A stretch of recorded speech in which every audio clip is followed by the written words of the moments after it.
were there black Confederates?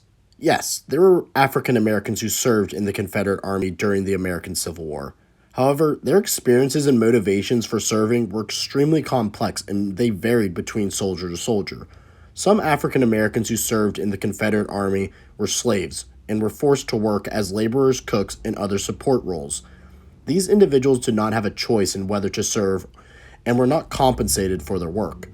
Other African Americans who served in the Confederate Army were freedmen who volunteered to serve. Some of these individuals may have been motivated by a sense of loyalty to their state or community, or the promise of pay or other incentives, such as freedom for their families.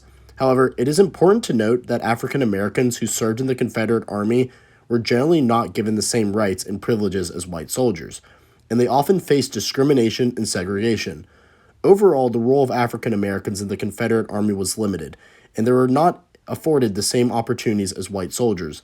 It is estimated that fewer than 8,000 African Americans served in the Confederate Army, compared to over 250,000 who served in the Union Army. You can see that there's a striking difference there.